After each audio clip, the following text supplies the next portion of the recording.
Right.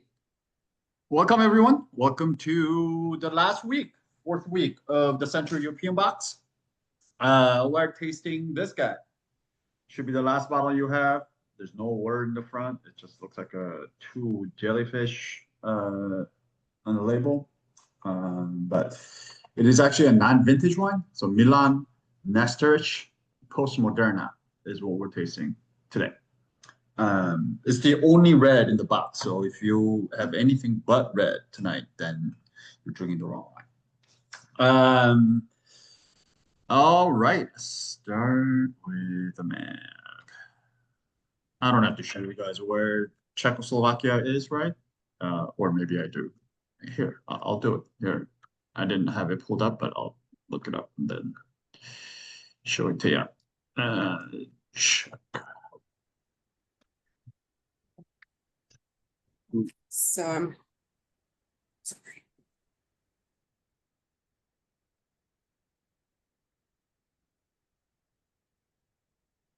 There we go. Here is Google Map that I just pulled up. Hold on, sorry. My screen is all proportionally all jacked up. Anyways, here we go. So in case you're wondering where Czech was, or Czechia, is pretty much like smack dab in the center of Europe, if you ask me. I mean, I guess it all depends on where Europe ends and whatnot, but to me, this is about kind of like this is where we are, right? Central Europe this week, this month. We've been in Hungary for the first 2 weeks. We're in Slovakia last week, and then now we're wrapping it all up with Czech. But I want you to take particular attention. I mean, it's a landlocked area, right? Czechoslovakia used to be one country, but they split in the early 90s, and then now it's the Czech or Czechia, the Czech Republic and Slovakia. And I'll show you in the next slide. But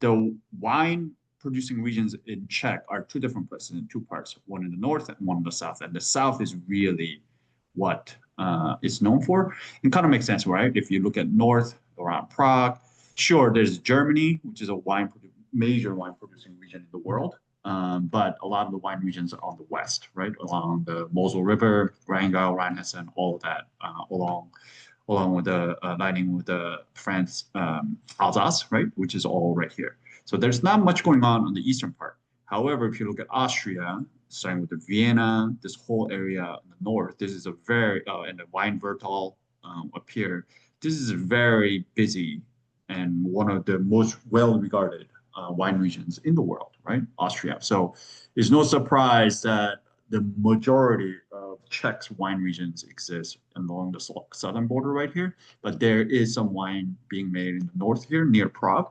However, I mean, when I say majority, we're talking about like 96% of the land under vine coverage in Czech is in Moravia, which is in the south right here. So Bohemia on the north, Moravia on the south, and then we're talking about really Moravia. So if you ever had a Czech wine, chances are it came from Moravia. I've actually never had wine from Bohemia, but there's wines being made here and here. But anyways, if you look at it, this right here, Czech latitude-wise, right? If you're looking at south, particularly if you go north, this is along the lines of a 49th parallel, which is right along where the Rheingau would be right here, which is just south of Mosel, right? And if you continue to go out, we're meeting just northeast of Paris, which would essentially be Champagne, which is the most northern region of wine-producing regions of France. So we're talking about latitude-wise, somewhere that's quite north. And as you can imagine, especially being a landlocked country, the climate here is incredibly continental, meaning it is very hot in the summertime and it's bitterly cold in the wintertime. So ripening could be an issue, but what happens down here? Why is there so much wine production happening in the northern part of Austria? I mean, it wraps all the way through here and goes through the east and going south as well, but particularly here, in the really northern part of Austria, which is colder, and as well as landlocked countries, very continental as well. But what makes wine production possible here is the Danube River, right? The body of water that has a moderating influence. So that's the kind of the same thing here in the Moravia. That's kind of what makes it happen. However, there are different soil types. Moravia to Bohemia is a different soil type. Also there's a lot of microclimates that happen in between. So quite a bit of difference, a lot of different diversities in terms of varieties that are grown here. So yeah, and then let me give you another one actually. Oh, sorry, I meant to do this. So if you look at Czech a little more closely, this is what it looks like. Sorry. Again. Nope. Not that guy. This is what it looks like if you look at it a little more closely. So that 49th parallel that I was telling you about, or latitude, runs right through Moravia, right? It's the same latitude that Champagne's on, same latitude that Rheingau's on, so quite north. And so Bohemia goes even north. Czechi are near, is the Czech, their own language for Bohemia, is what we call Bohemia, which is up here, essentially. This is what I'm talking about, Prague, which is Prague, which is up here. And then Moravia, this is 96% of Czech wine production that happens here. There are 2 wine regions up there in Bohemia, and then 4 major wine regions down here, 4. But where we are today is in this one. Again, I'm not even going to try to pronounce that, but if anybody knows how to pronounce Czech, I think that it's pretty phonetic. So I think it's like a Velko Pavlovička or Viča. Anyways, that's where we are. So for intents and purposes, this is a particular region is where we are, but just know that this is where all of Czech's wine production happens. I was able to pull the stat, which was actually pretty interesting. So this is actually the stat that's pulled by the Czech vineyard registrar. But if you look at it, I mean, look at Moravia, has 17,024 hectares, right? Area planted in the vineyards. And then look at Bohemia, it has 710. Just to give you an idea of how much more wine is being produced in Moravia versus Bohemia. In fact, if you guys ever get curious about Czech wines, and if you ever get a bottle of Bohemian Czech wine, let me know, because I would love to taste it. I've actually never had any wines from Bohemia. All the wines I've ever had was from Moravia. Anyways, viticulture here dates back to the Roman era. The vineyards in the southern Moravia in the 2nd century. Let me get out of this share mode, so because I'm not just staring at that. Dates back to the Roman era with the vineyards in southern Moravia in the 2nd century AD. So, I mean, viticulture history goes back quite a bit. It's really the Romans that kind of proliferated, just, typical story of European viticulture.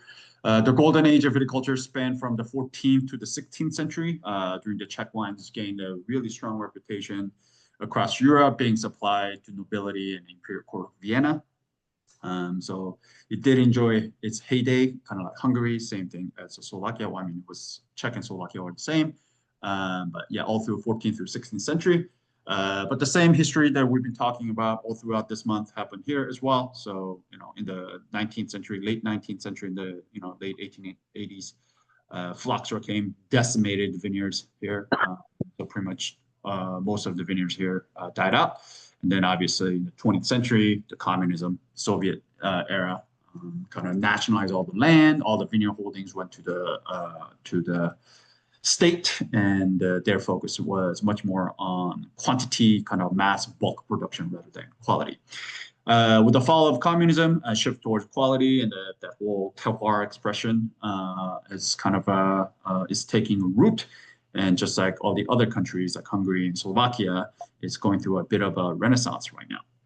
And tonight's producer exactly is that. It's a very young producer. He's only in his early 30s, but I mean, I'll tell you in a second, but he's got more than 20 vintages under his belt. He's kind of a bit of a Czech child prodigy But yeah, we'll talk about that in a second. Anyways, we talked about two different regions, Moravia in the south, Bohemia in the north. Geologically, the two are quite different. In the south, you can see things like granite, clay, sand in Moravia. And then as you go to Bohemia, you get more limestone, basalt. You do get a lot more international varieties in Bohemia from what I hear. Again, never had Bohemian varieties.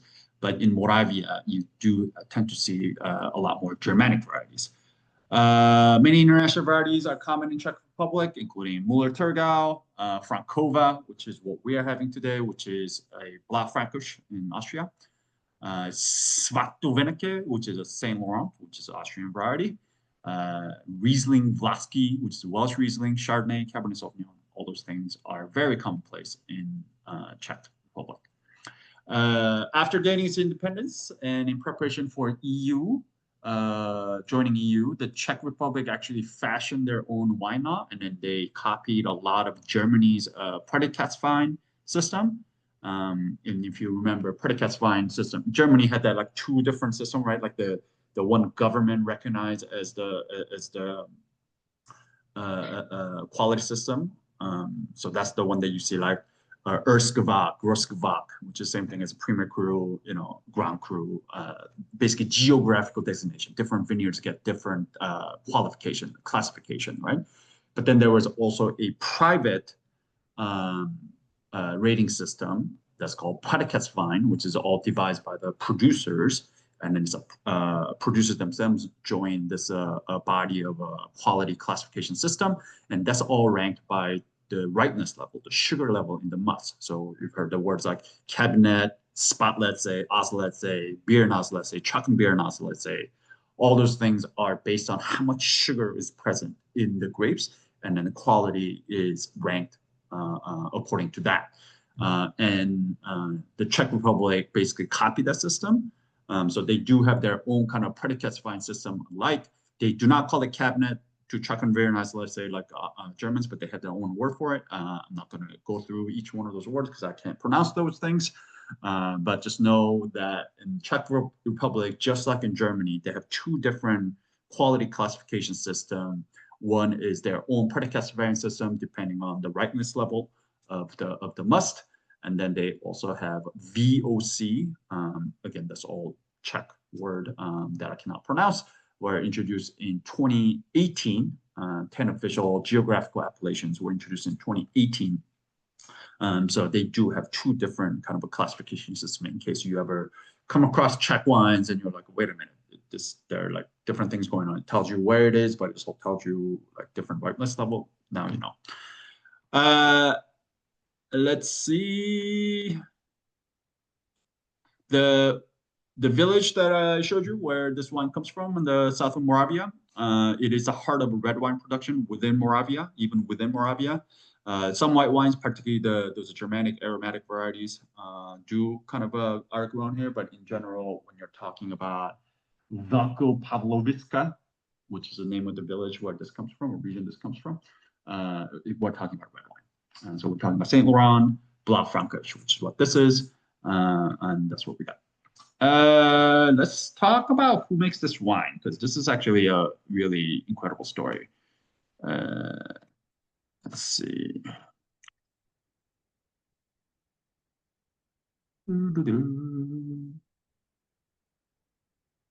All right. So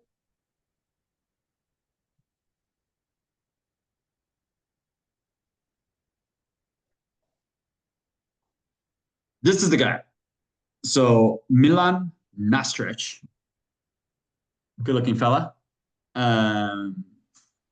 If you go to his website, by the way, his website is quite. Looking at this label, looking at his website, everything will kind of make sense once you go there. It's actually quite fun website to move through. But anyways, his very first line when you go in there is Milan Nestarec is not a winery. Nestarec is ideas that just happen to be represented through wine. He's one of the very first lines on his Moravian Prodigies captivating website. Is one of the description that's read. But it's quite fitting description. I have been actually tasting his wines for some time. I've known about him. I've seen his wines, but honestly, at the very beginning, I did not care for his wines. I thought they were quite they were good when they were good, but they were also fucked when they were not. But over the years, I've gotten to really kind of appreciate his winemaking. And I think I've actually never gone on his website, which is fascinating until this month, until I was preparing for tonight. But I do think that what he said is quite a fitting description. One, just kind of sheer diversity, different styles of his cuvées. He makes like 20 to 25 different cuvées, which is crazy because it's pretty much he and his wife and his parents. It's 4 people and then his friends and some people. There's no full-time employees that work there. They're doing it all themselves, and which goes to show that he, maybe it's a sign of his ADHD, or maybe it's just insatiable curiosity and just his need to experiment. So all of his wines have always been just completely outside the box, kind of like singular in its own thing. But it's gotten better every year. It's getting more precise. His winemaking is getting dialed in, and I've been able to watch that over the years. They're way less kind of like off wines now. Which is really exciting to watch. It's like discovering a very young, you clearly see huge talent in a young artist, like a young musician or band or whoever, and then you watch them over the years and you see them just kind of polishing their skills, getting better, and it's kind of like that with this guy. And 2, I've tasted his wines over the years, and it's been incredibly kind of fun to watch, like I said. But his whole thing, his kind of motto is essence over style. He's not trying to copy any kind of a style or anything that's popular. And then it's just kind of every bottle, every year, every vintage kind of reflects his personal journey and learning curve as a young winemaker, and it's been really fun and fascinating to watch. Anyways, he grew up in the biggest wine growing village in Czech Republic, where virtually every family has a couple of vines planted somewhere and made wine for their own consumption. So needless to say, he grew up with wine. Milan's father, Milan Nestarec Sr., which is this man right here, he originally repaired roofs for a living. But wine has always been present in his life and in their daily lives. So much so that Milan actually never even considered another career ever as a young guy. But then you will hear he actually took over winemaking as a 16-year-old. So there's not much that he had to think about. But anyways, that's just family's journey towards the professional winemaking started when he was little, after the Soviets fell and then Czech state returned to them a tiny plot of previously confiscated land as a restitution. That Milan's father started season work in a near German vine nursery as a way to kind of learn more about vine growing and what to do. Since then, every spare penny that he made went to getting new land and planting it, and sometimes Milan's chagrin. Milan, he wanted a computer like a typical teenage boy back then. This is the interview that I read. But his father preferred to buy a 0.6 hectares of land instead, as one of the quote that he gave, which is incredible to think about. Also, like you can buy almost half hectare, more than half hectare of land with the same cost as buying a computer in Czechoslovakia. That's pretty amazing. But anyways, he bought a 5-hectare vineyard in 2001, and then that truly is what got them to start making enough volume to go professional and be able to quit his job as a roofer and then kind of be a full-time winemaker. Hasn't been easy. It's been a full family affair, using the whole family's labor because honestly, they could not afford any other labor. So they borrowed equipment from that German nursery where he worked, Milan's dad worked, and then they started to produce bulk wine. Milan's dad immediately passed the winemaking decision to the teenage Milan. By the way, Milan Senior, Milan Junior. So maybe this is all, I should start referring to them as Senior and Junior just to avoid confusion. So Senior passed the winemaking decision to the teenage Junior, Milan, shortly thereafter. And he was barely 16, by the way. And I guess in this part of Czechoslovakia or Czech, there are winemaking high school, which is where Milan Jr. was attending. Anyways, he took over his family's winemaking at barely 16 years old. There's another quote in that same interview that I read where he was talking about how his classmates were talking about their dad allowed them to make their own wine, and they have this like a little demijohn and like a corner of the winery where they're like making their own wine at age 15, 16. And then he was thinking, oh shit, like my dad just gave me 40,000 liters of wine to make. So like now I got to figure shit out. So anyways, at that time, the winery was very conventional, both the vineyards and in the cellar. But as the Milan Jr. jokes, in his own word, I couldn't be, this is his own words, I couldn't be technological even if I tried. I just couldn't get it right, even when following the recipes. He likes to call what we call natural wine or minimum indigenous wines, quote unquote, normal wines.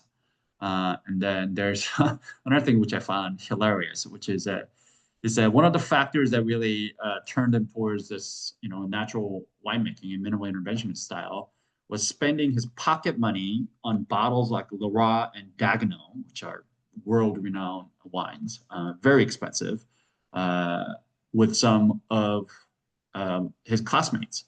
And so, I'm just imagining a bunch of 16, 17-year-old Czech country high school boys sitting around like buying a bottle of like really expensive, biodynamic bottle of wine for fun and then talking about it and, all of that, which is so nerdy and so amazing. Anyways, he took a quick trip to Collio-Gorica region, which is a Friuli, Slovenia, the Italy-Slovenia border region that we featured 1 month, right? He met some natural wine OGs there, and then essentially that's what solidified his winemaking philosophy. And starting in 2009 was his first vintage using spontaneous fermentation, aging on gross lees, and only a little bit of sulfur. And not just in the cellar, he switched completely over to fully organic, practicing biodynamic in certain parts of the vineyards as well. And then he started seeing change in the field as well, resulting in healthier soil, more biodiversity, and ultimately better fruit. And then he also realized that his dad, the vines that his dad planted were starting to get older, and he realized these older vines that really gave him much better wines, and he kind of fell in love with working with the old vines. So he actually, and this is kind of the thing that I was telling you about earlier. Over the years, I kind of watched him go from just like a young winemaker that was kind of experimenting a whole lot, and sometimes he's on, sometimes he's off. Clearly, there's talent there, but he couldn't quite figure it all out. One of the things that I saw was that he bought old vineyards. And then he started working with these like top pruning experts to guide him in better farming. So he was just really trying to hone in his bottling within his experiment. But he also went through this short period he called like a master brewer, where he was like completely. I mean, this is a 0-0 wine, but complete 0-0, no additives, no touch, nothing in the cellar, nothing in the vineyards, just completely let it go. And that's actually, that phase is when I was introduced to him. That's why no wonder I has so many like on and off wines from him. But yeah, so watching him starting to work with the older vines, watching him take a better pruning approach, getting some expert advice on the actual farming part, and then playing with the different kind of techniques on each of his cuvées and different bottlings, and just kind of watching that over the years. It's just been really fun and witnessing that over last, I don't know, for me at least 8 years, 6 to 8 years. But so he's only in his 30s. He's like 34, 35 now, but he has nearly 20 vintages under his belt because he's been making wine since he was 16, just to give you an idea. So only God knows when this guy becomes 60, or if he has another 30 vintages, if he continues to make wine, I'm just fascinated and curious to see what kind of winemaker that he's going to evolve into, because there are not many people in the world. I can't think of anyone else who's gotten that many vintages under their belt at such an early age. So yeah, it's a pretty amazing thing. So anyways, this is that. Let's see. This is him. This is actually his wife. His wife also started a kind of a winery within winery called Mira Wines. I've also tasted her wines as well. Also very good. Very different from his wines. A lot more avant-garde, if you would say it. I tasted her Sauvignon Blanc, and if I were to ever get that blind, there's no way I would ever call it Sauvignon Blanc. It's pretty amazing. So if there's any Sauvignon Blanc fans out there, you should definitely, I'll put it on Case Collect if it's still available. You should definitely get a bottle and check it out because it's pretty amazing. Her Riesling is also fantastic as well. Very different, completely different, but really, really thought-provoking, nervy, really alive. It's cool. It's fun. Here's another picture of her. Murka is her name. Former ballerina. This is Milan's mom. And yeah, that's who makes these wines. Let's see. So what is this wine? There's actually quite a bit of good tech information. I don't know if you got a chance to look at the tech sheet. So this is 100% organic Blaufränkisch or Frankova, if you want to use a native dialect, from different plots on south-facing vineyards on 220-meter elevation with 5 to 14% slopes. 14% is no fucking joke. If you ever been on a vineyard on a 14% slope, I mean, even just on a road at a 14% slope, if you've gotten out of a car, is no joke. But the fact that they're working it is pretty crazy. Grown on loess, sand, and clay. Loess is a very typical soil type that kind of defines that Wachau, Kamtal, Kramtal, that three regions in northwestern Austria that makes the best Gruner Veltliner and Riesling in the world, or arguably. Their soil type there is all loess, and considering that Moravia is right on the southern tip where it borders Austria, it makes sense that geologically that carries through. So loess, sand, and clay is what this is planted on. Vines were all planted between 1972 to 2001. So we're talking about as early as, as young as 20 years old, as old as 50 years old. So quite a bit of old vines, again, like I said. Classic open vat spontaneous fermentation with the gentle punch downs. Gentle pneumatic press after fermentation. Aged in old neutral barrels, two different sizes, 225 and 400 liters. Unfiltered, unfined, bottled with no sulfur added. So since we do have a rookie this month, I'm going to explain what that no sulfur really means, or 0-0 means. I said this earlier. So this is a 0-0 wine. So what does that mean? So 0-0, if you are in the natural wine world, you probably have heard it. If you've been around 6 Foot Wine Club, you've definitely heard 0-0 because I've featured quite a few 0-0 wines at this point. But it is essentially zero input in the vineyard and zero input in the cellar. Is essentially what that means. So zero input in the vineyard meaning no pesticides, no fertilizer. I mean, they'll prune, but they won't even. It's like, for example, organic farming. You are allowed to put copper and sulfur. You're allowed to spray copper and sulfur at a certain time during farming, depending on how much and at what juncture during how soon before. How early before the harvest, all that matters, but you can do that legally, and you can still write organic on the bottle, or fruit or anything. Anytime you say USDA organic, you are legally allowed to spray copper and sulfur at a certain time of the harvest or during the plant cycle, growing cycle. But with the 0-0 wines, there's nothing. So they don't even do that. They just literally let it rip in the nature and make sure they grow as well. And then once it comes in the cellar, there's nothing added. It's essentially the kind of wines that if there was a nutritional label in the back of wine, all it will say is ingredient grapes and nothing else. There's obviously naturally occurring sulfites that happen in the wine. Anything that's fermented gets sulfites, but there's no sulfites added here. There's no added sulfites. Usually sulfites are added. They're added at different parts during winemaking. It could be added as soon as the grapes come into the cellar. It can be put in. They don't usually put it before fermentation because sulfites essentially is an antiseptic. It kills everything. So they don't want to kill bacteria. I mean, they don't want to kill yeast cells. So they usually don't add before fermentation. So they'll do it either after, before it goes into élevage, which is a fancy French word for just aging. So that neutral aging the wines in old neutral barrels. During that time, they may add some right beforehand. And then oftentimes the times that people add the most or when they add is right before bottling because they just don't want all the bacteria, enzyme, all the fermentation is done at this point. All the enzyme, bacteria, all those things that were in there to impart flavors and aromas have done their job. And then now they just want to stabilize the wine. So they'll usually put some right before bottling, especially for the bottles that are headed overseas. because they just don't want anything to happen during the long voyage. But with 001, they don't even do that. So we're talking about really risky, really high wire act. You got to be really fucking impeccable with your farming and winemaking for the wines to not, get weird.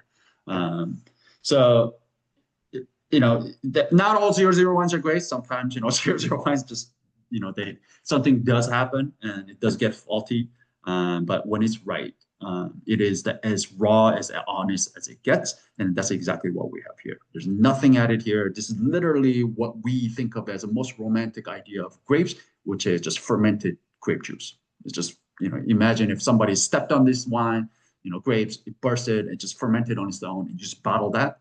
This is it. This is exactly what you have here. So unfiltered, unfined with the no sulfites added, 001. Non-vintage. So I mentioned this earlier. So this is a non-vintage wine, and this is a kind of crazy experimentation, outside the box. Like nobody else really does this. Only other area in the world where this is like a normal, conventional practice is actually Champagne, right? It kind of makes sense. I have a feeling where he maybe gotten some of that idea. So Champagne, same latitude, right? 49th parallel, very cold in the wintertime, always struggles to ripen their grapes. Well, not anymore now with the global warming, but back in the days, it was an area that was notoriously difficult to ripen their grapes. And there was a huge vintage variation because of that huge continental dynamic climate that happens in the northerly latitude. So what Madame Veuve Clicquot, her biggest contribution to the Champagne world is this idea of assemblage, non-vintage. So across vintages, you would blend them across so you can have more consistency over year. So you can sell. It's much easier for you to sell a product when it's consistent. You can tell customers what this is, as opposed to 1 year is great and the other year, another year is fucking shit, So essentially, it's the same idea here. So this is a blend of 9 different barrels from vintages from 2016 to 2022. So starting in 2016, Milan started pulling back some of his Blanc Frankish as a reserve. He's like keeping some of that back just to kind of age it, just to see what to do with it, just have another tool in his arsenal, just another thing to paint his canvas with. So this is part of his Blanc Frankish library series. This is his exact own words to describe this wine. He said, "In this wine, we don't want to privilege the voice of one given location, vintage, or point of view. Its force lays in the fact that there are 9 of them, no shouting or boasting, but rather a pretty civil debate.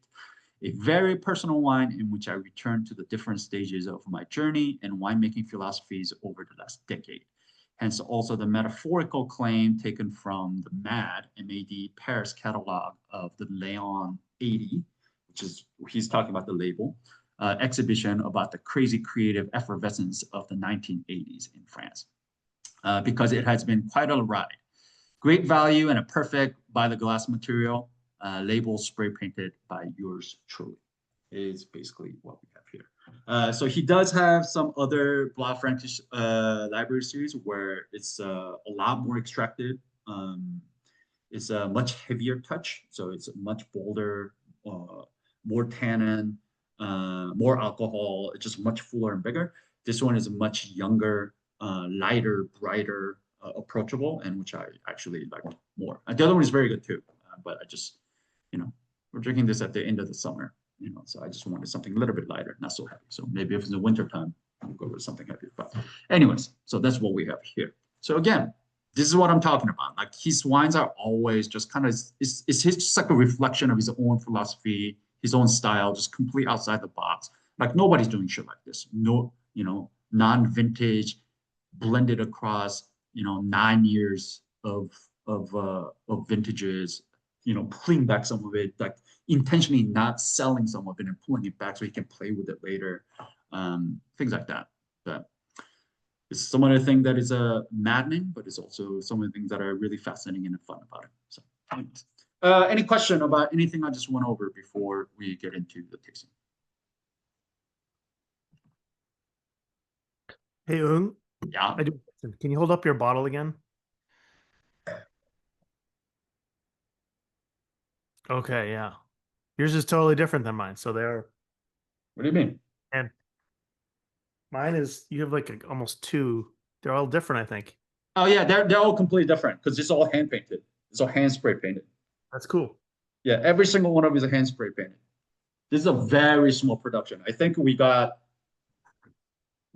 pretty much like everything that came into DC market. Like as soon as it came in, I was like, I'll take all of them. So sorry to other people in DC who are eyeing this one. Sorry. Yeah, this is all hand painted. That's why it's all the design is a little different. Yeah. All right.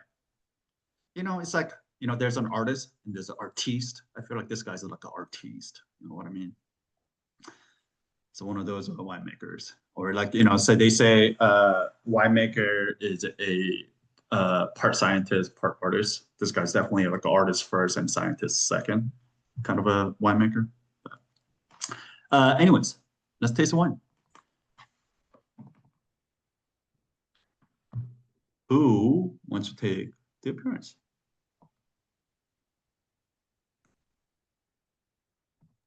I do. Yeah, you do. All right. I never have a white piece of paper. That's all right. But I feel like this is not quite clear. Yeah, I mean, I think don't have any like it's not like, sediments. yeah. I don't have any like, it's not like, fully hazy, but No. you can tell this wine is not filtered. This wine is not fine. Yes. Yeah. I feel like I would call this deep. Yeah. Or do we ever call anything deep? But I feel like this is deep. I feel like I can't see. Deep before. Yeah. Yeah. I mean, mine is.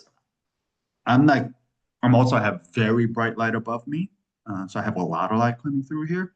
But yeah, I would call this like higher end of medium plus deep, somewhere in there. It's hard for me to see kind of what the letter. I can maybe kind of make out, but yeah, definitely deep, medium plus to deep. Is really what I'll say. Color? Ruby. Yeah, definitely. Just like a textbook ruby here. And I got like a little bit when I originally poured it,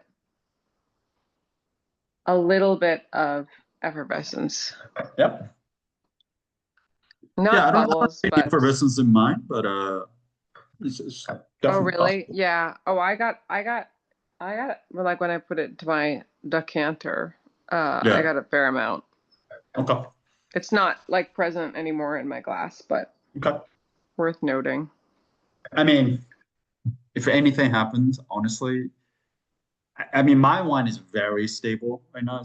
It actually smells and tastes very clean, but it is 001. There could be a slight bottle variation. Oh yeah, mine doesn't taste super clean. Like it doesn't taste crazy. I mean, it's not clean. I won't call this clean, but okay. Not faulty. Like it doesn't taste fucked. Let's put it that way. Yeah, I don't think it doesn't have like VA like springing out of the glass. No, not springing out of it. But I would never. It's the 00 thing is not. It's not surprising at all for me. Yeah. All right. Good job. You got to pick the next person for the notes. Sara.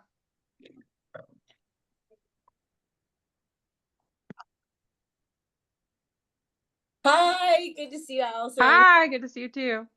What up? Will you do the nose? Yes, I will. I'm so glad I can't do the appearance because I have terrible lighting in my apartment. So you never volunteer first. Great job. All right.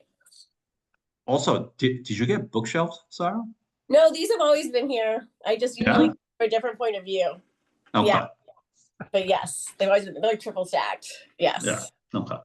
Don't look at those finds though. Very fresh. It's a wish list. Like my wife. Wouldn't expect anything less. You know what? I read something that was funny that was like, wine and books. You're like, it's not a habit. It's a library. It's a collection. It's Yeah, not exactly. It's a lifestyle choice. Yeah, it's not hoarding. Okay. No. No, so like Allison said, it's not quite clean. Yeah, I would call this wine clean, right? Like it is definitely, it's got some little elevated VA. So what I mean by VA, for those who are not familiar, is the short for volatile acidity. By the way, every wine has some level of volatile acidity, but it is usually, so there are many different acids that are present in wine, but acidic bacteria, when acidic bacteria more than normal, whatever you define as normal, the reason I say normal in quotation mark is that in certain wine styles and certain wine regions, this is almost regarded as a desired thing, right? Like if you go to Tuscany, for example, Piedmont, Barolo, Barbaresco, particularly Italian wines, but particularly certain even those rustic kind of regions within Italy, they almost have these VA coming out, and it's almost wanted. That little bit of that balsamic vinegar kind of a thing. And what happens is that when the acidic bacteria gets into the wine, it become more volatile and becomes a volatile acidity. And this high dosage, it can smell like nail polish. It can be really vinegary. But at a low dosage, it can give that little bit of like pleasant balsamic vinegar, pomegranate vinegar, that kind of like lifts up the fruit profile of the wine. And again, in some parts of the world, it is desired. It's like, I've told this story many times before. If I was ever in a, exam setting, blind tasting wine, and if I had to go between like Italy and let's say like Rhone, France versus Tuscany, Italy, and it's always the VA that I look for. Do I get any VA on this wine? Then I go with Italy. If I don't get VA, then I go with France. So like certain wines is almost wanted, but in certain parts, if any VA is considered a fault, it's like if you get a VA, oh, like that's faulty. Like champagne, for example, if you get VA, it'd be like immediately people would be like, something's gotten fucked with this wine. So this is a whole diatribe I can go down on, like what is faulty, right? Like it's not that it's faulty there's no absolute fault in every wine. Are certain things like things like being corked, right? Where it is the cork themselves is not sterile enough, and the TCA bacteria gets in there, makes the wine smell musty, like wet baseboard and cardboard and things like that, where everything is muted. Like that's a universal thing, right? But when we're talking about parts of the wine that exist in every wine, but it's all about the level, then like how can you decide? Like how can you say VA is a fault? Like it is a fault in one way, but it's not fault in another region, right? Like Brettanomyces is another one that makes it smell like a lot of farmyardy, like horse's ass, that kind of stuff. Like a Brett IPA is really popular. That exists in wine in certain regions. In Rhone, for example, very desired. You want that. In Bordeaux, you want that. But if you go to, I don't know, like if you go to somewhere like, Austria, Blaufränkisch, be like, Brett, like, oh no, like that's a fault. So that's the whole thing. Anyways, I won't go down that road tonight, but for all intents and purposes, this wine is sound, but I will not call this wine clean in terms of like what conventional wine world would call as a clean wine. It definitely has some lifted, elevated VA. It doesn't even have a little bit of it tastes like something that's made in a farmyard, not necessarily in a squeaky clean stainless steel, like a factory setting. You know what I mean? So. Yes. Nice. Thank you. And it feels like it's a medium plus. Yeah. I mean, if you put it here, like I get it right around here, which is a couple inches off the rim. So yeah, call it medium plus as well. So nose touches the glass, that's medium. A couple inches off the glass, that's medium plus, right? So I'll call this medium plus aromas. Ooh, what do you got? You got to get past that like barred nail polish VA. Is it that strong for you, that VA? It's a little strong, yeah. Okay. Or maybe I am getting just like a lot of. Yeah. I mean, that's what so people have different people have different tolerance level for these things. Like some people are really, really sensitive to VA, like Allison that we talked about earlier. Very sensitive palate towards VA. Some people are much higher tolerance, like I do. Like I actually don't mind VA. No, I and like some- it. I agree, yeah. but definitely I'm getting like nail polish remover kind of Yeah. a little bit. To me, But- it's not that high. Like to It's me, not it's like I definitely get some like balsamic vinegar, like pomegranate vinegar, that kind of note. But like I think it like really lifts the Mhm. fruit quality. Like a fruit profile here seems really bright because of it. Like Yeah. so, but agreed. All right, Okay. let's start from the top. Mine's also warmed up a lot. Like it was in Yeah. the fridge for a little bit and then it's warmed Yeah, up. mine's very cold. So it's not as This is cold. a trick. If you ever get glass of wine, if you ever go to like a geeky wine fair where there are a lot of soms and like wine professionals there, and if the wine is too cold, you see them like doing this. They're like up there trying to warm up the wine with their hands. They're Alright. begging for change. Anyways, all right, start from the floor. I get let's see, Dave Corlette agrees with me. I do get some violet Agreed. rose. Yep, agreed. There's definitely some like blue flower, violet kind of thing, which is very typical for Bois Frankish. Yeah. And then not too much red fruit, but more black, like blueberry, blackberry. Yeah. Yeah. Not really raisin, but maybe some jamminess. Yeah, the fruit quality here is a really ripe. Yeah. They get no I mean all that south facing, all that slope gets a lot of UV exposure. You get no red at all, or just a black? Very little, maybe like a dark red plum, maybe. Yeah, so to me, there's definitely redness running through. Like this is that kind of what British call bramble, right? I mean, I know it's in the black fruit category, but like to me, bramble is that kind of like that fruit. Is it red? Is it black? You can't really tell, but you can tell it's like that kind of berry-ish, bramble-ish kind of a thing. And to me, there's a lot going on here. There's a lot of crossover. Like it's Zinfandel. A lot of times Zinfandel has that brambly. Is this red berry? Is this blackberry? I don't know, but there's definitely a berry kind of a thing. Yeah.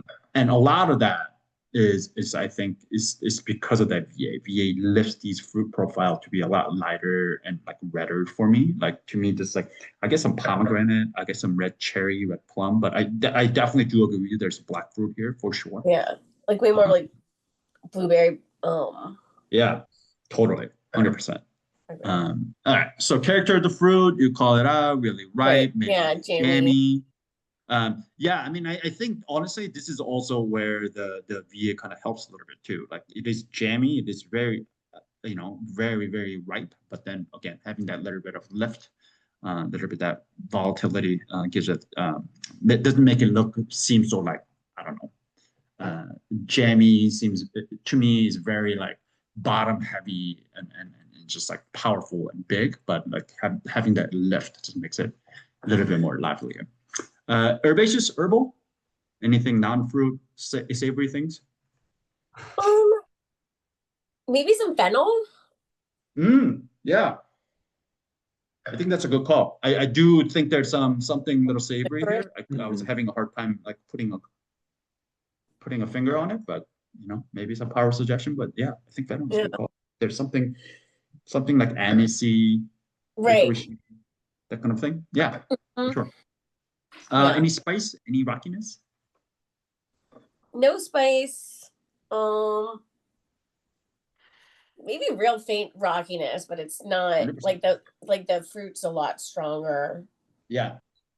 It's than not whatever, super like like wet rocky for me. It's maybe more like like wet earthy, rock. like dusty. Like to Yeah. me, like the fruits here are not like super clean. It's like a roadside fruit. Like if you ever picked like the wild with a little blackberries with and like the white dust on it from the exactly road. with the road dust on it, like a little bit of that Yeah. dusty blackberry kind of a thing going on here. Uh-huh. Yeah, there's like a little dusty fruit, like a little dirty, dusty fruit kind of a thing going on here.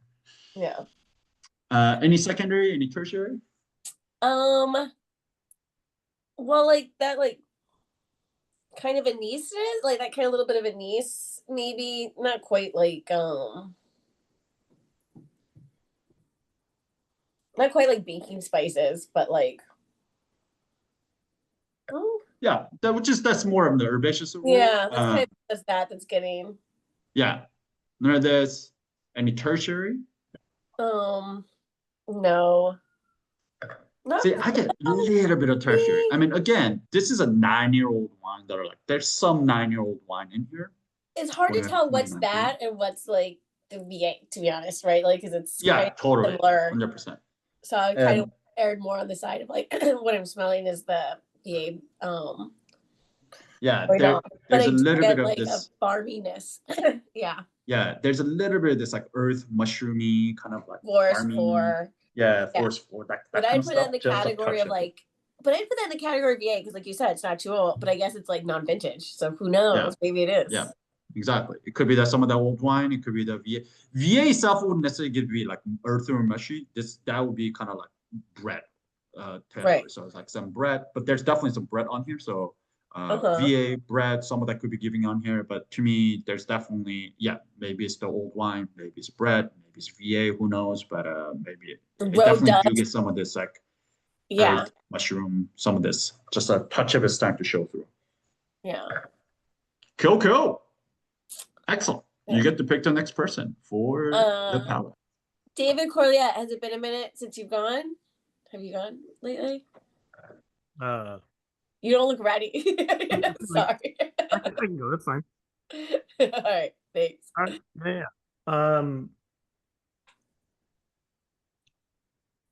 Yeah. To start off with, dry. Dry. There's no sugar in this thing whatsoever. Not at all. Yeah. Um. Just so you guys know, by the way, this also came with a very good lab data. Just to help you calibrate your senses, the residual sugar level on this thing is 0.3 grams per liter. It's bone dry. There's no sugar on this whatsoever. So for those of you who are thinking this one is very sweet, it's just, again, we talk about this a lot, right? When there's abundance of fruit in the wine, it's just evolutionarily, that's how our brains have been developed, right? Like we associate fruit with sugar, but there's absolutely no sugar in this one, as the lab data points out. Acidity. I'm gonna say medium. I mean, it definitely has some decent acid, but it isn't like sharp to me. It's there, but it's not overwhelming me. I would agree. I think this is like higher in the medium. I'll still call this medium if I was in Medium. exam setting. But yeah, I mean that's right in line with the Blanc Franken. Blanc Franken is not like a hugely acidic grape variety. So yeah, right under is pretty good. I think this normally would be medium, but again, maybe some of the VA is helping cut it up to like medium plus. But yeah, I was still sticking to medium as well. Tannin. Decent tannins. They're not like coat your teeth and make them furry tannins, but at least medium, maybe even medium plus. Like it's pretty grippy to me. I'll go to medium plus. Really? Is everybody else's wine also grippy? Mine is not that grippy. I won't call it medium plus. Medium plus would be going. Yeah, no, like I said, it's not like coating my teeth in the way that some wines do, but I definitely have tannin in there. Yeah. No, it definitely has tannin. But yeah, I'll call this about medium. Yeah, definitely there. I know the grip. It's not super like a rustic, like a young tannin though. It's very soft. It's very yeah. It's sort of an interesting variation on tannins. Different than what I'm used to. Yeah, very good. Medium tannin. Alcohol. I don't sense a lot. I think you said it was pretty high in alcohol, but it doesn't feel that hot to me. I don't think I said that, but okay. Did you say that? Maybe I'm wrong. I would probably say 12 and a half. Yeah, that's what it feels like to me, like right down the middle, 12.5, 12, 13, 12.5. So yeah, right down the middle. Blanc Franken can get that high. If you let it ripen long enough and then pick it late, I've had Blanc Franken that's in the 14.5, 15 range. It can get high, but that's not what this is all about. So if you picked it early enough, kept it in check, kept the alcohol in check, all good. Body. Some body. I'd say low end to medium. I mean, it doesn't. Yeah, that's what I'll call it. As well. Medium, like low end to medium is what I was gonna say. To me, this feels like just shy of 2%. So, medium. Moose. We don't have to talk about flavor intensity.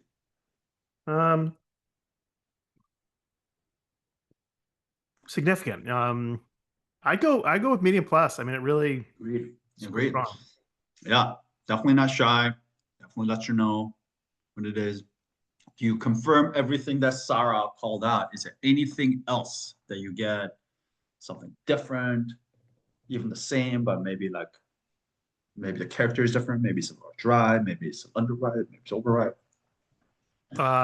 Confirm everything she said. Yes. A lot of red and black fruit. Yeah, I mean, so Blaufränkisch in general is that like you get a lot of red fruit with some black thrown in there, but yeah, it's usually a combination of both. But more than anything, it's just berry salad. There's a lot of fruit runs through Blaufränkisch. I think I get like a little maybe tomato leaf, like on the aftertaste. Okay. Like that. So what Sara's calling licorice. What are you saying on top of licorice or like that kind of like savory route? Yeah, like on the aftertaste, there's kind of like a lingering herbaceous somewhere in there. Yeah, there's definitely some like a savory herbaceous thing here. Yeah, I mean, we're calling it licorice, anise, maybe tomato leaf. There's something here that is not fruit, like a vegetable kind of not like vegetable, but like herbaceous that's here, which is really nice contrast to other things. But more so on the palate than on the nose. Maybe on the nose, the VA was really giving a lot of the just lift to the fruit, and I was getting a lot of the fruit. And for me, like pomegranate kept popping on. But not just the actual fruit pomegranate, but like that pomegranate syrup that like the Middle Eastern cooking cuisine uses a lot. Like to me, is that very like syrupy pomegranate thingy going on here. But what was I just gonna say before that? Completely blanked on it. But it'll come back. But yeah, totally. Oh yeah. That's what I said. On the palate, once I get behind the VA, actually that very first thing that Sara said, violet, is actually quite pretty in here. There's like this little pretty violet thing running through it. Yeah. Yeah. This wine's pretty. It's good. I would say definitely like jammy fruits. Yeah. Ripe, like really ripe. Like right before it's too ripe. Yeah, jammy, borderline overripe, like just really ripe fruit. There's nothing underripe about this. Yeah. Any secondary, any tertiary? Oh yeah, any rockiness? So the same kind of dustiness on the nose, but not much. Do you get a little bit of salty here? I was gonna say, I feel like there's something savory here that I keep going back to savory. This is what keeps coming out, whether it's anise, licorice, tomato leaf, salt. Yeah. But there's something. I can go with a little salt. Yeah, absolutely. Yeah, I get a little salinity here, a little bit of that earthy, dusty kind of thing. Yeah, for sure. Cool. Okay. And then finally, the length. How long to finish?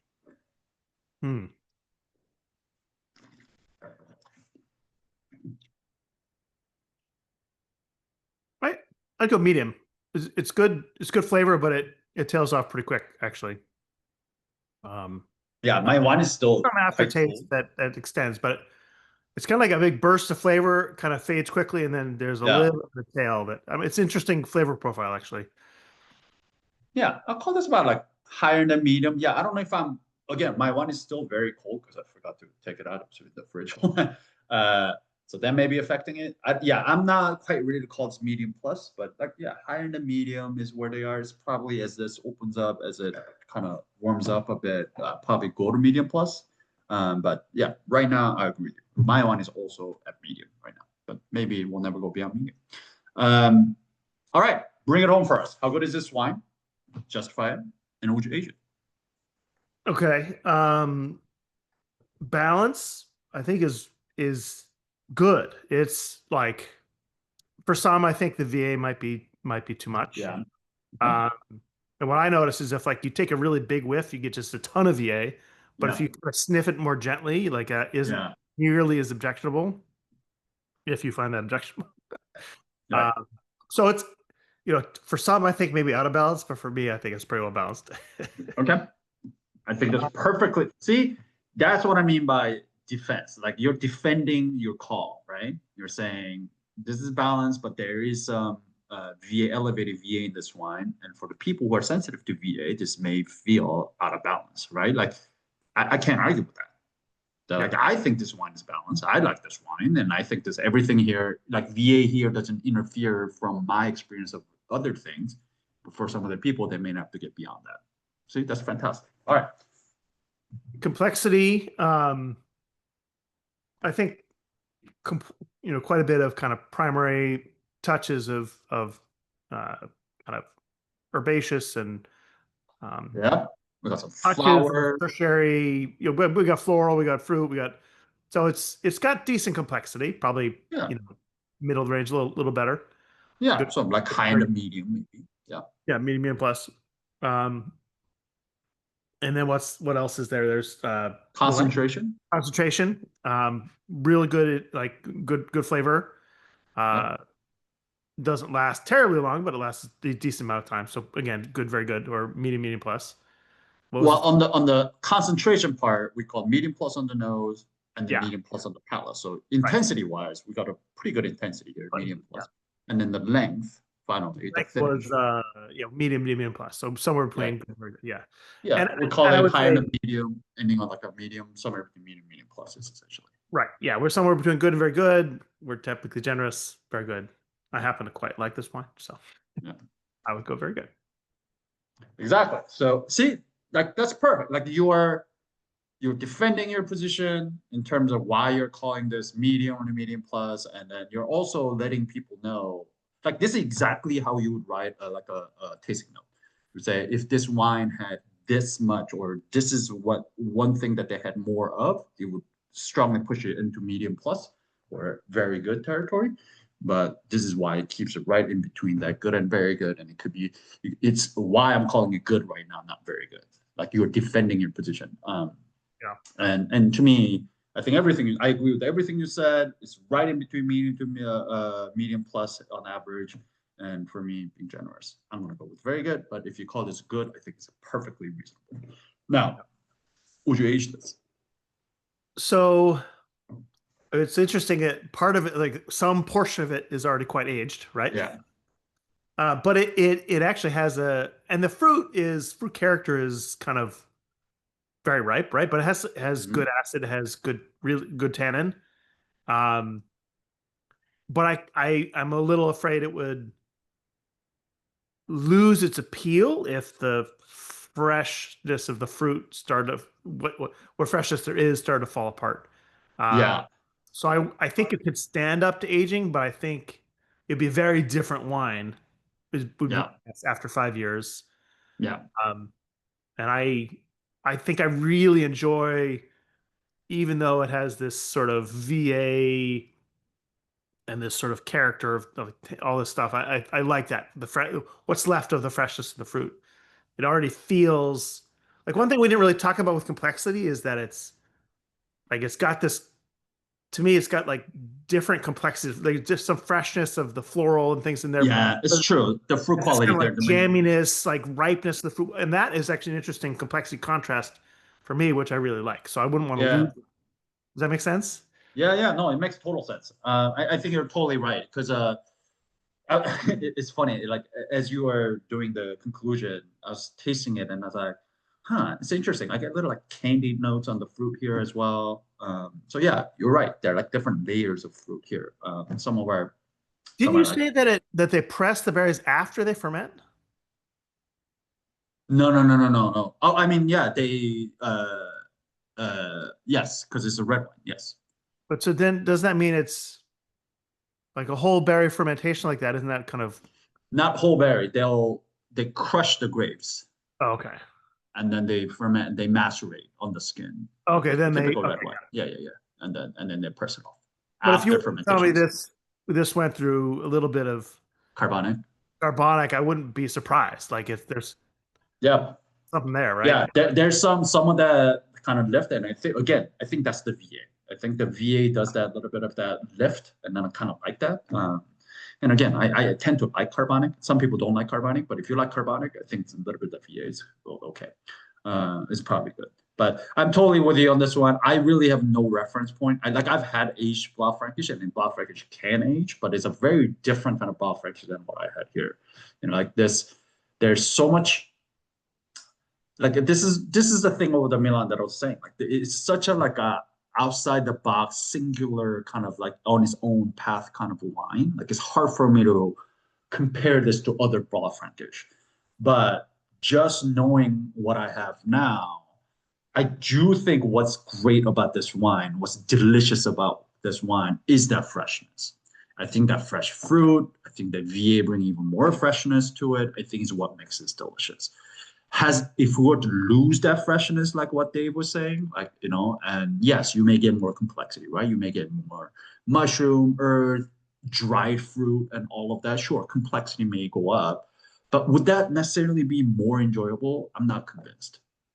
I don't know. Maybe I'm wrong. Maybe it will still be delicious. I don't think, given the both the presence of tannin and acid, I don't think it's going to fall apart anytime soon. Again, it wasn't huge acid. It wasn't huge amount of tannin. I would say drink this over next 3 years, maybe 5. But yeah, I wouldn't necessarily go any longer than that. I feel like the freshness, once you lose this freshness, this wine would just be like acid with earthy fruits, which would just be kind of weird. But yeah, that's my take. I may be wrong. Who knows? I'm going to point out one other thing. I think you mentioned that this dude's like went down to Slovenia to study for a little bit, and this reminds me of the wines we had from that area. Absolutely.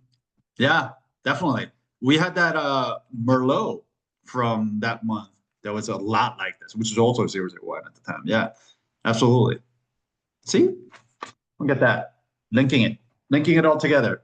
It's like you see an artist influence in another artist, right? It's that kind of stuff. Like, certain bands, and when they talk about who are your influences, and then they talk about it, and you're like, oh shit, I see that in your music, or you see it in somebody's painting, and you're like, oh shit, I see that. It's a kind of same thing here, Yeah, there's a lot. You're totally right. There's a lot of that Slovenian vibe here. Slovenian, Firuli, that Kolio, Briska Gorda, that area. Goriska Berda, that area. So Yeah, for sure. Yeah, exactly. Excellent. Love it. See, that's the kind of like a 50,000 feet, 30,000 feet, kind of like a remove from the whole, and you're able to see just kind of the connection, linking through all of that. Like, to me, like that's what makes wine fun. Like when you start to see that, like you start to see some linkage between these different parts and different producers and what they do. And that's what makes it really fun. So yeah, it's cool that you pointed that out. All right. Did everybody like this one? Just out of curiosity? Yeah?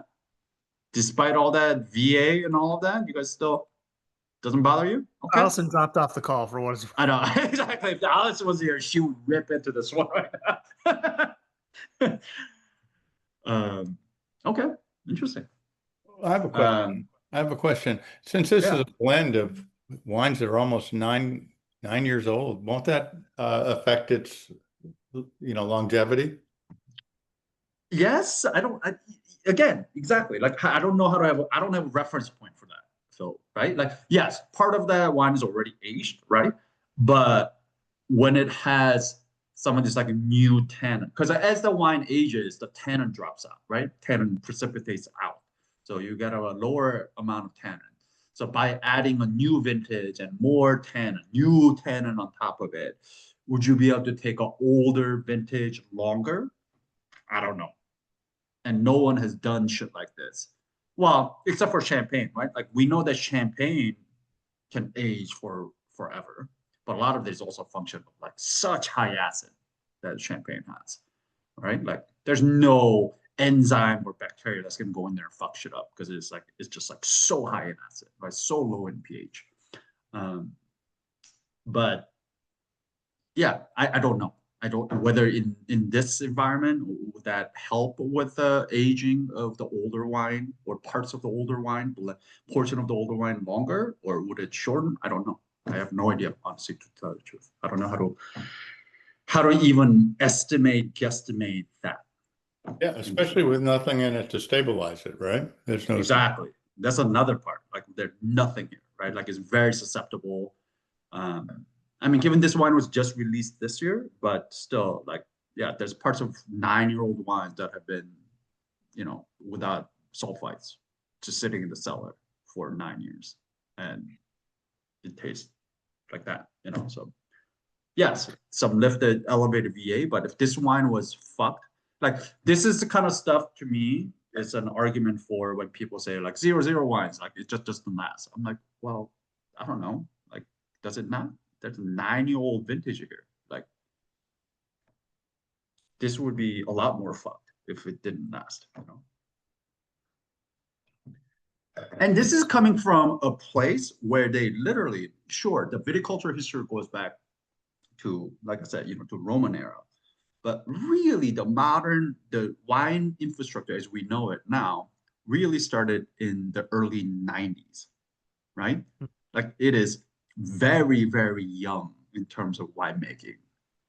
And yet, like they're already figuring out how to do stuff like this, you know, which is pretty amazing. So at some point I bought a bottle of, I think, a 770 volts. Yeah. This dude's website. I was like, oh, that's that guy. Yeah, that guy. I haven't opened it. It's been sitting in my cellar for 3 years, I think. Now Yeah. I'm really excited to try it. So. Yeah, you should definitely. I love that wine.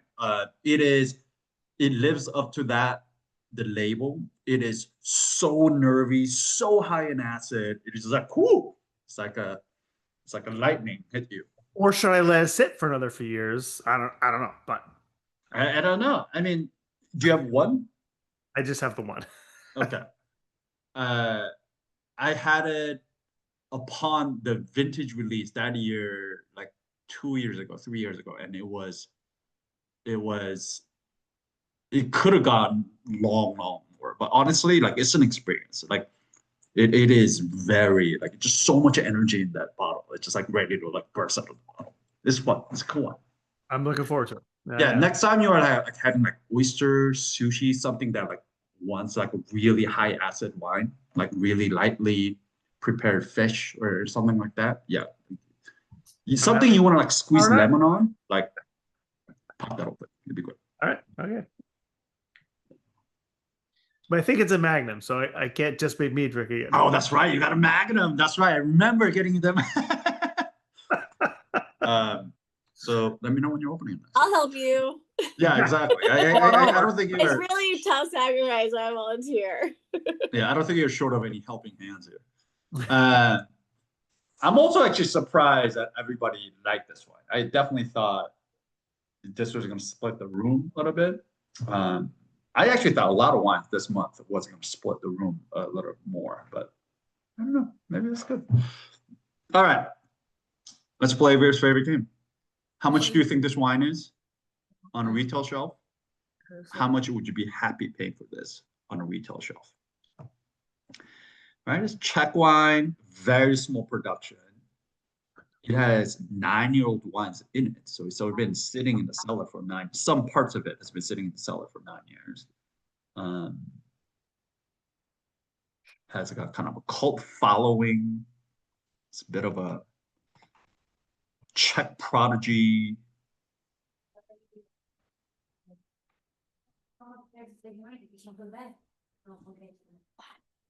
All right.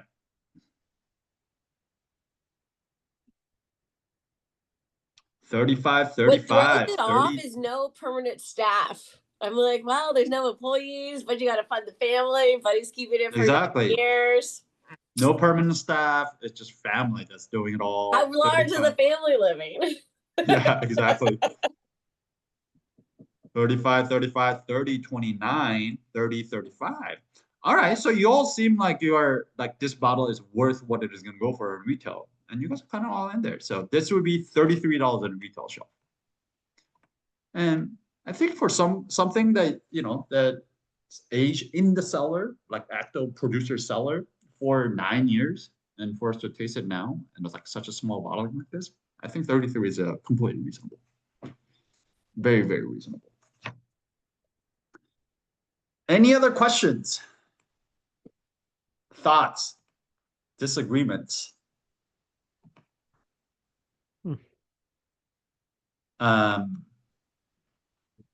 Any thoughts? And I wish there were a little more people here to ask this question to, but like, I know for many of you, this was your first foray into a lot of these countries, right? First time having a Hungarian wine, first time having a Slovakian wine, first time having a Czech wine. Like, what do you think about any of those particular wines singularly, like, individually, or this region as a whole? Like, has that changed your perception? Was it kind of what you thought it was going to be? I don't know what you thought it was going to be. Were you surprised? Just curious. I liked it. It was better than I thought it was going to be. Yeah. I was really impressed. And like there was a bunch of small, so many small kind of dedicated vineyards too. It was very cool. But yeah, I liked this month. I thought these were good. Especially on the same latitude as all these places I like. They're delicious. Yeah. You like the cool climate, cold, hardy places. I mean, also, good. I mean, this is worth talking about, which is, I said this again, but really, they didn't really start making wines the way we know about as a wine industry now until the early 90s. So we're talking about in the last 30 years. Sure, there's a viticulture history that goes all the way back to Roman times, but like it all got destroyed, right? And really within the last 30 years, they're like able to bring it back to where it is now and then be able to make the wines that they're making now, which is pretty incredible to think about. So, and it's not like there's a huge amount of foreign capital that's being invested into those parts of the world. You know what I mean? So this is really the people there that are getting scrappy and they're like, fuck it, we're gonna, bring it all back. We're gonna do it and then figure it all out, which is awesome. So, do you think this is a domestic market wine? I mean, he's marketing this domestically in Czech Republic. Yeah, so most of his wines are actually sold in Czech and then the nearby area, like Austria, France, like within Europe. Yeah, absolutely. He actually lists everybody that he exports with. And then there's one guy in South Korea who brings him in. And I was like, who the fuck is this guy? So I went deep down on his he doesn't even have a website. He just has a Facebook profile. I was like, who is this guy? I mean, he's just like slings Czech wine, natural wines in South Korea off of his a Facebook profile. Like, that's wild. But anyways, I'm like, I'm gonna try to meet this guy next time in Korea.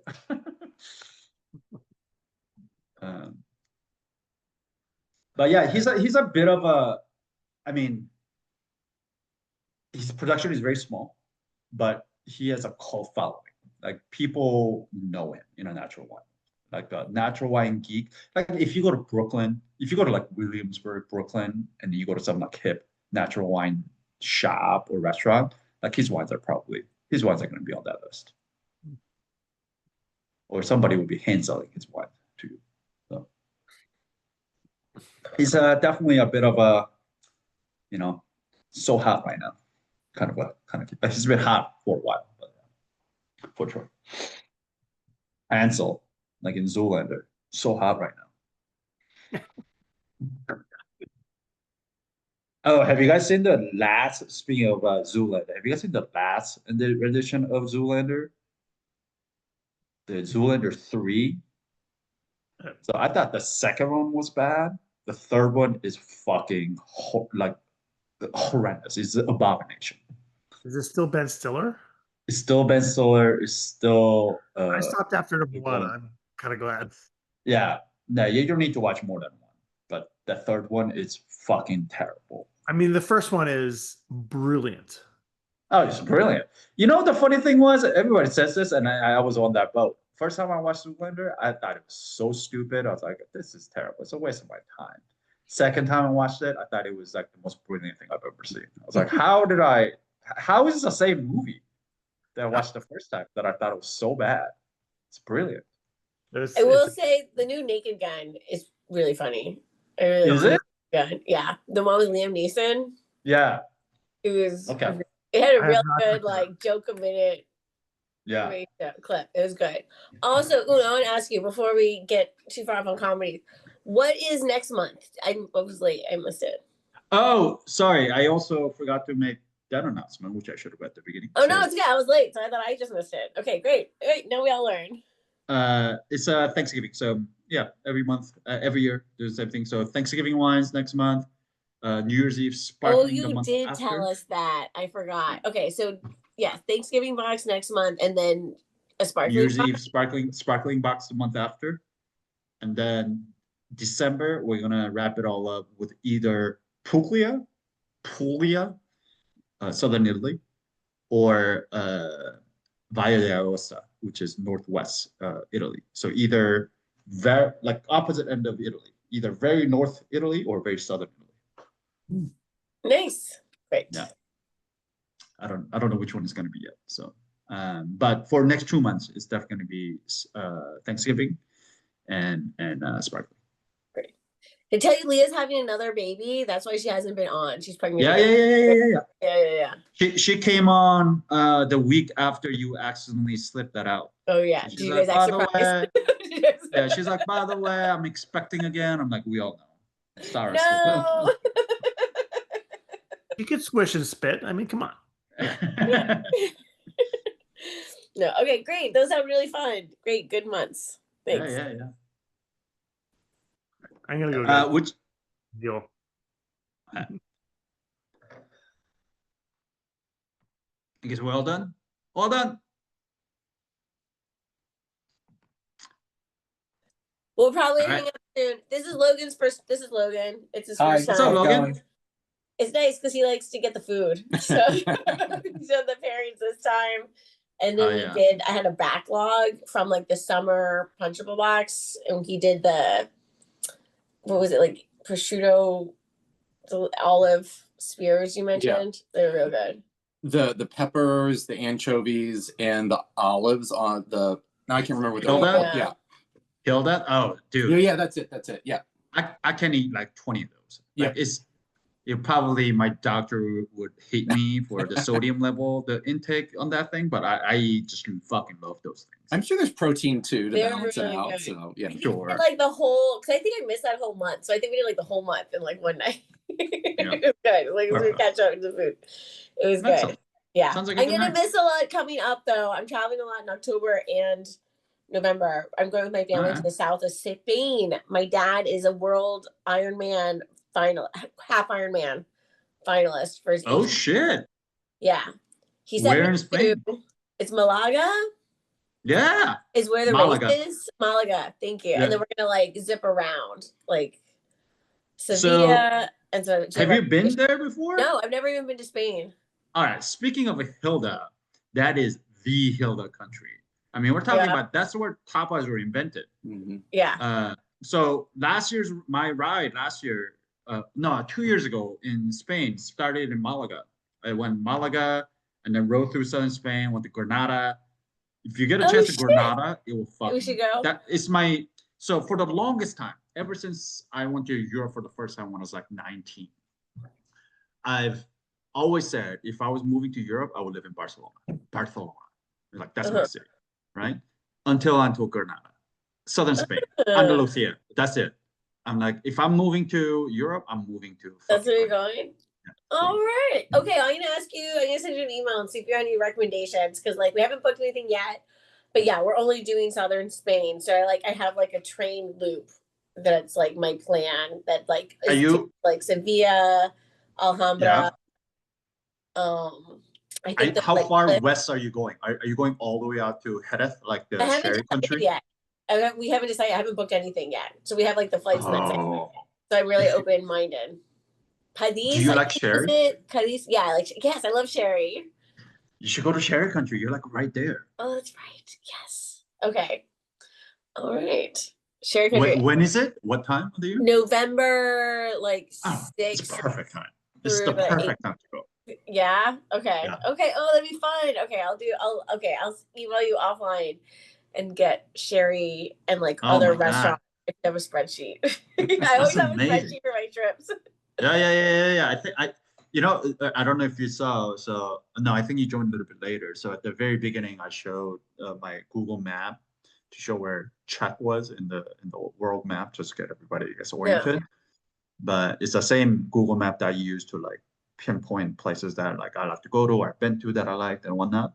And there's so many places right in that southern Spain that popped up. So I don't know if you saw, but yeah, I got a whole bunch of places that I can tell you. Oh my God. Okay, I'm gonna send you my spreadsheet that barely has anything on it, and you can let me know where I should go or what you recommend. Yeah. But yeah, I'm going with my parents, which should be fine. So Leah's left out because she is pregnant. But what she gets.